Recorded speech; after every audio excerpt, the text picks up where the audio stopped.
How we doing, everybody? It's Coach Alex from Maximize Potential coming at y'all with another great Wellness Wednesday. Are you breathing correctly? Well, stick around to find out and more. But before we get into that, if you haven't noticed, our cold weather gear is finally here. We've still got deals going on in the shop right now. We've got sweaters, we've got sweatpants, we've got beanies, we've got a good assortment of hoodies. We've still got a handful of deals going on right now, so make sure to go over to the shop and grab some stuff while you still can. I'm gonna go ahead and leave a link down in the comments below. Today, we're talking about the importance of breath control. So let's go ahead and jump right into it.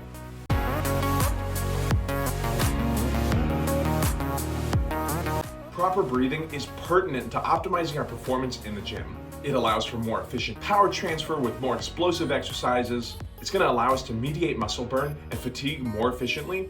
And it's going to help us control our fight or flight response when dealing with more stressful situations. So firstly, are we breathing correctly when exercising? One of the biggest game changers for myself when I got serious into exercise was learning how to properly abdominally brace. Abdominal bracing is just a term that we use for the combination of diaphragmatic breathing and abdominal contractions. Now, just as a little bit of an anatomy review, we have 3 lobes in each of our lungs. Normally, when we breathe for low intensity activity, as in our normal day-to-day lives, we tend to only breathe into our chest. So that chest breath is only filling that top lobe. For proper abdominal breathing, we have to learn how to breathe with our diaphragm. Now, we can do this by breathing into the belly. This is going to create an outward pressure in our trunk. Once we can get a good diaphragmatic breath in, we're going to follow this up with a good contraction of our core.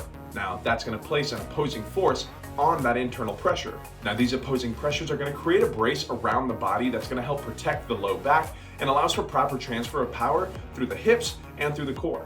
I like to imagine if we had a tall building that was built soft in the middle and there was a big windstorm that blew through, that building probably wouldn't stay standing for very long.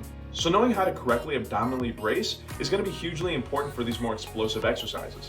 But what are we supposed to do in between reps? I know we always hear we're not supposed to be holding our breath during exercise, and absolutely that is very true. Now, this is where we start utilizing breathing to mediate fatigue.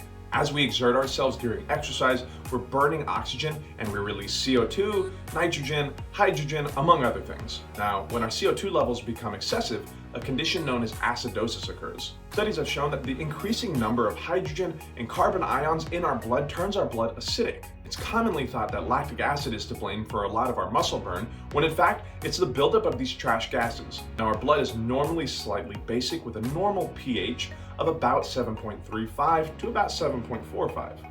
These trash gases tend to bring the blood below that 7.35 mark, making our blood more acidic, making it to where our muscles burn and fatigue quicker.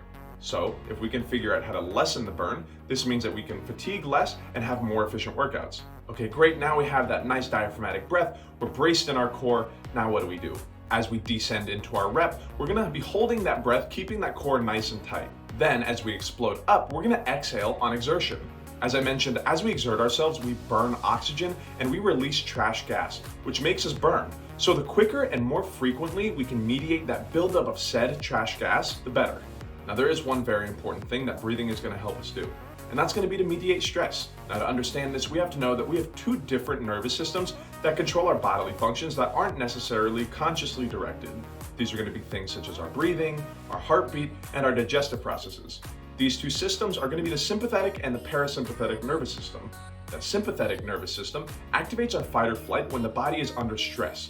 Now, this can be triggered by physical stress, like when we're in the gym, but it can also be triggered by an emotional or mentally stressful situation, versus our parasympathetic nervous system, which is essentially our rest and relaxation mode. Now, when our fight or flight is triggered, we have an increase in heart rate, respiratory rate, and a good influx of adrenaline. Now, though these can be good for performance, overall arousal and stress acts more like a bell curve rather than a more linear slope. So we have to learn how to switch from sympathetic to our parasympathetic system to help calm the mind and make the body more efficient during exercise. Now, being up at the top of the bell curve of stress and arousal can sometimes be wanted during performance, but it's very easy to go past that tipping point, which is then going to negatively affect our performance. So making sure that we keep our breath deep, slow, and steady will help send signals to the brain telling us everything is a-okay, and it's going to help us shift to our more parasympathetic system and keep us in a more relaxed state. But anyway, y'all, that's about all I got for us today. Go ahead and try some of these out the next time you're faced with a few of these issues. Like I mentioned earlier, we've still got deals going on in this cold weather gear, so make sure to head over to the shop and grab some stuff while you still can. Remember, there's a link down in the comments below. But remember, y'all, this is always a conversation, so don't forget to leave a like, comment down below with anything that you learned, any questions that you may have, or suggestions for future content that you want to see. But other than that, I'm Coach Alex. Y'all be good. Drink some water, and I will see y'all in the next one.